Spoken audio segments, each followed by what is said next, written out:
बाळांनो, आता पुढला प्रश्न कशा पद्धतीने दिलाय बघा. Solve 3x minus 4y is equal to 16, 2x minus 3y is equal to 10. Equation number 1 दिलाय, इक्वेशन नंबर 2 दिला. झालेल्या लेक्चर्समध्ये वायचा कोएफिशियंट 1 होता, सहगुणक 1 होता, म्हणून y बरोबर पक्षांतर करून किंमत काढली, त्याला इक्वेशन नंबर 3 दिलं. आलेली किंमत इक्वेशन नंबर 1 मध्ये भरली, पुन्हा ते गणित सोडवलं. पण आता आपल्याला 3x आहे, 4x 4y आहे, 2x आहे, 3y बरोबर आहे. मग आता एक सहगुणक कुणाचा आहे का? नाही. मग आता आपल्याला x किंवा y, पलीकडे x किंवा y दोन्हीपैकी एकाची किंमत आपल्याला अपूर्णांकातच काढावी लागेल. मग आता इक्वेशन नंबर 1 मध्ये किंमत काढतोय मी. x ची किंमत काढली, 2 मध्ये भरली, 2 मध्ये भरून y ची किंमत काढली, पुन्हा ती 3 नंबर मध्ये भरायला लागणार. 3 नंबर दिलेलं असतं equation.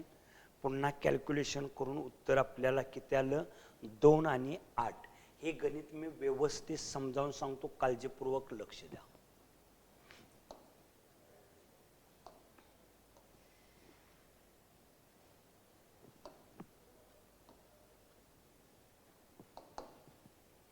(3x minus 4y is equal to 16) equation number 1. 2x minus 3y is equal to 10 equation number 2. आता इथं मी x ची किंमत काढणार. मग x ची काढा किंवा y ची किंमत काढा, पलीकडे x ची किंमत काढा किंवा y ची किंमत काढा. मी आता पुस्तकात तुम्हाला नोट्समध्ये काय केलेलं आहे, एक्सच्या किमतीनं कॅल्क्युलेशन करून दिलेलं आहे. आता काही विद्यार्थी म्हणतील सर वायच्या किमतीनं गणित सोडून दाखवा, किंवा पलीकडच्या एक्सच्या किमतीनं गणित सोडवून दाखवा, किंवा वायच्या किमतीनं गणित सोडवून दाखवा. 3 पद्धती राहिलेल्या आहेत. टोटल 4 पैकी एकाची मेथड दिलेली आहे. दुसऱ्या 3 पैकी कुठलीही किंमत घ्या, फक्त कॅल्क्युलेशन आणि गणिताचं नियम दिलेलं जे नियम आहेत ते पाठ असले पाहिजेत. आता मी एक्सच्या ऐवजी 4 घेतो मी इथं आणि 4 वरून गणिताचं उत्तर काढून देतो. -4y is equal to -3x प्लस 16. साइन चेंज करून घेतलं पहिल्यांदा. 4y इज इक्वल टू, जिथं मायनस असेल तिथं प्लस करा, प्लस असेल तिथं मायनस करा. इथं प्लस झालं आणि याचं मायनस. 3x minus 16 by 4. याला इक्वेशन नंबर 3 दिलं. आता ही आलेली किंमत इक्वेशन नंबर 2 मध्ये पलीकडे भरायची. ही किंमत अलीकडे भरायची नाही.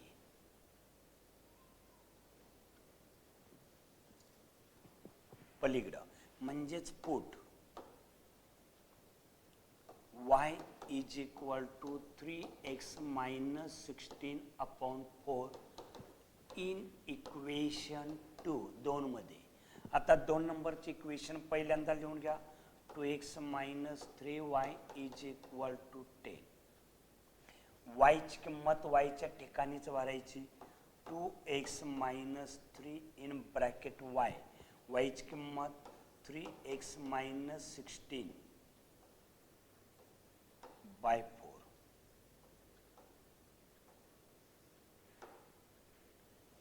इज इक्वल टू 10 आहे. 10 राहील. 10 चुकून राहिलं तर उत्तर चुकेल.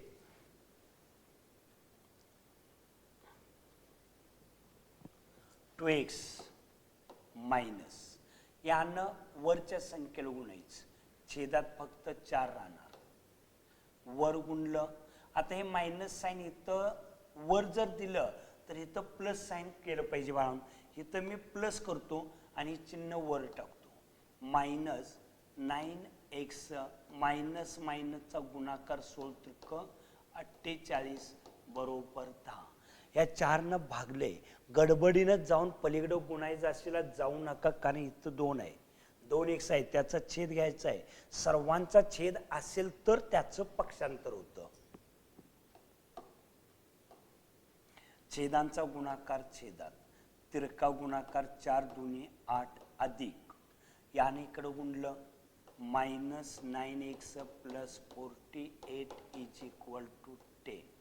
बाळांनो, जर समजा हे वजा चिन्ह जर इथं ठेवलं असतं तर इथं 2 टर्म आहेत, या वजाचं अधिक झालं नसतं, गणित चुकल, काळजीपूर्वक लक्ष ठेवायचं. 9x मधून 8x गेला, वजा x अधिक 48 बरोबर 10 भागलं इकडं गुणलं, वजा x अधिक 48 बरोबर 40 minus x is equal to 40 minus 48 plus आहे मायनस.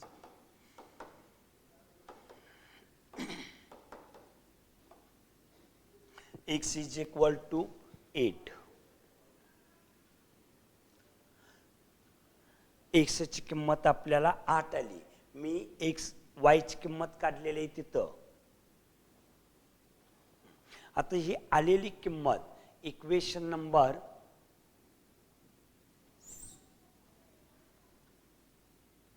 3 मध्ये भरायची आहे. 3 नंबरचं इक्वेशन कोणतं आहे बघा.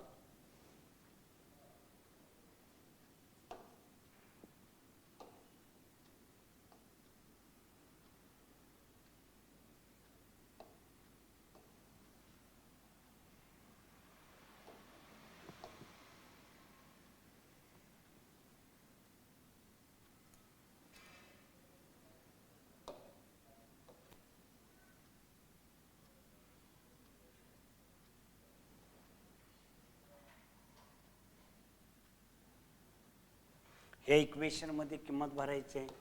Put x is equal to 8 in equation 3. 3 नंबरचे इक्वेशन टाकलेलं होतं. 3 इंटू 8 मायनस 16 बाय 4, 8 त्रिक 24 वजा 16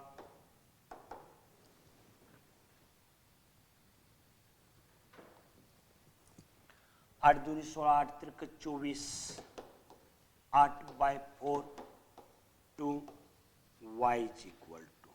आन्सर काय लिहिणार.